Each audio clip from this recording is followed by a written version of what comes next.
بسم اللہ الرحمن الرحیم۔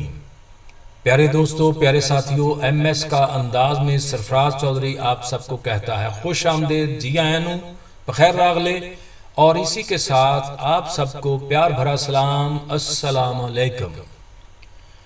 پیارے دوستو، عید پر، جی ہاں، اسی عید پر میں نے آپ کو ایک بہت ہی پیارا درزی والا افسانہ سنایا تھا جو کہ بہت سارے دوستوں کو پسند آیا۔ آپ کی پسندیدگی کا شکریہ۔ اسی حوصلہ افزائی کو مد نظر رکھتے ہوئے آج میں آپ کے سامنے ایک اور افسانہ لے کر حاضر ہوں۔ جی ہاں دوستو، یہ ہے افسانہ بہت ہی پیارا، چونکا دینے والا اس کا اینڈ ہے۔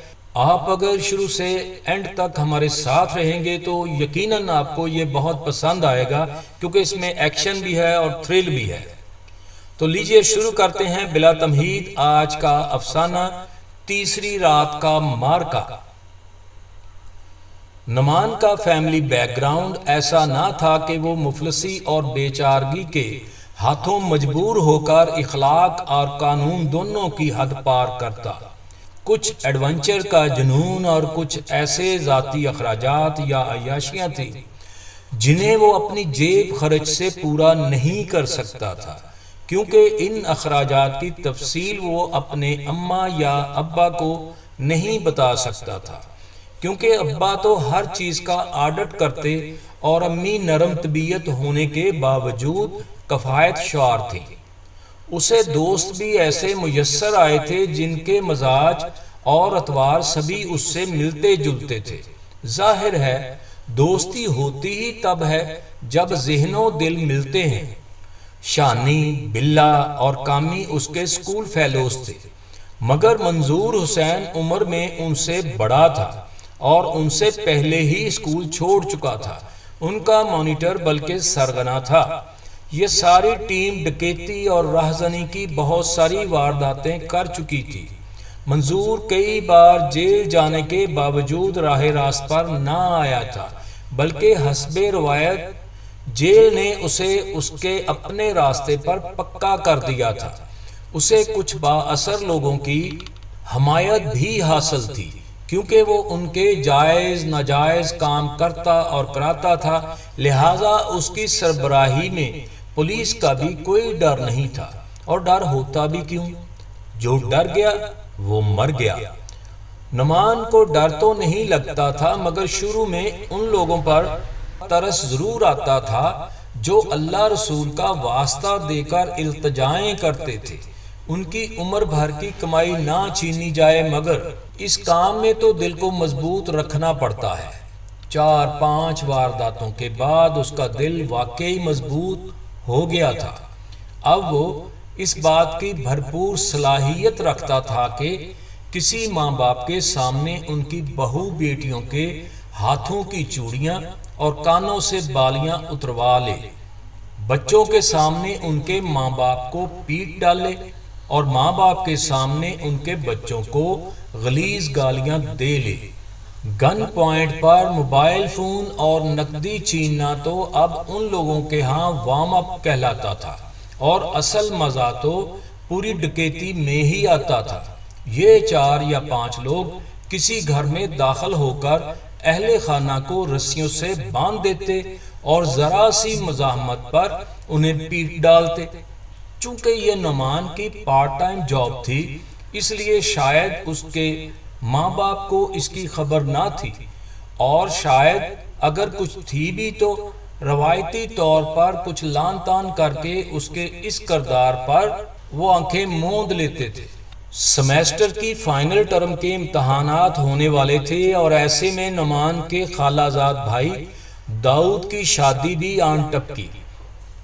داؤد اگرچہ اس سے 4-5 سال بڑا تھا، مگر دونوں میں بچپن سے دوستی تھی، لہٰذا اس کی شادی میں شرکت کی نعمان کو شدید خواہش تھی، مگر اس سے یہی تقاضا کیا جا رہا تھا کہ وہ گھر پر ہی رکے، اور ابا کے حتمی فیصلے کے ساتھ اسے لاہور جانے کی بجائے گھر پہ ہی رکنا پڑا۔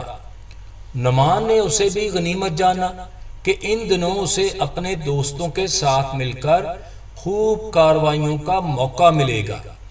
پہلی 2 وارداتوں کو تو وہ وارم اپ ہی سمجھتا رہا۔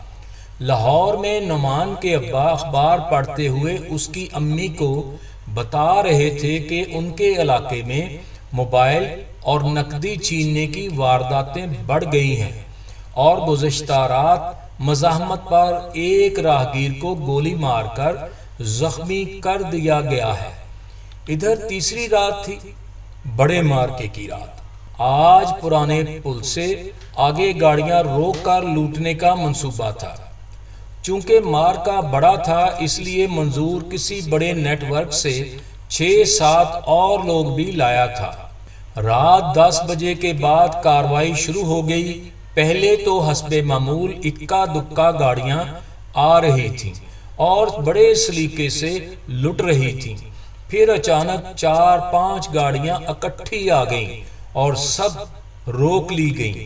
منظور نے ان لوگوں کو ایسی صورتحال سے نبٹنے کی بھی پوری ٹریننگ دے رکھی تھی۔ 2 لوگ ایک گاڑی کو لوٹ رہے تھے۔ اس ویرانے میں اتنی زیادہ گاڑیاں اور اتنے لوگ، مگر لوٹنے والوں کی دھمکیوں کے علاوہ کسی کی کوئی آواز نہ تھی۔ اچانک ایک گاڑی کی طرف کچھ شور ہوا، کسی لڑکی کی چیخ سنائی دی۔ شاید مزاحمت پر ڈاکوؤں نے اسے مارا یا اس نے خوف زدہ ہو کر چیخ ماری۔ پھر دست بدست لڑائی کی آواز آئی۔ نعمان اس طرف گیا اور پیچھے سے منظور کی آواز آئی، جلدی کرو، فائر مارو، فائر مار دو۔ نعمان مدھم سی روشنی میں صرف اپنے ساتھی کو پہچان سکتا تھا، کیونکہ تمام ڈاکوؤں نے سر پر بڑی بڑی چادریں لپیٹ رکھی تھی۔ اس نے دیر نہ کی اور منظور کے آرڈر پر پسٹل سے فائر کر دیا اور پیچھے کی طرف بھاگا۔ فائر کے بعد لڑکی کی چیخوں نے تو جیسے آسمان سر پر اٹھا لیا۔ اب سب کو بھاگنا تھا۔ ابا ابا، میرے ابا کو بچا لو۔ گولی کھا کر گرنے والا شخص بھی چیخ رہا تھا، ڈاکو ڈاکو ڈاکو۔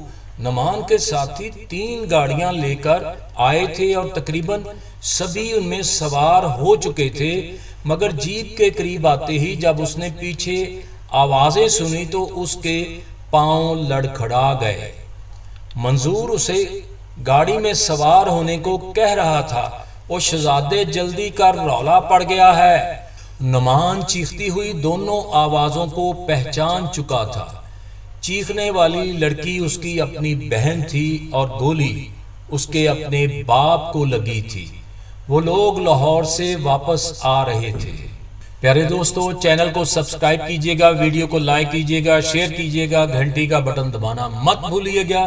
اسی کے ساتھ مجھے اجازت دیجئے۔ اللہ حافظ۔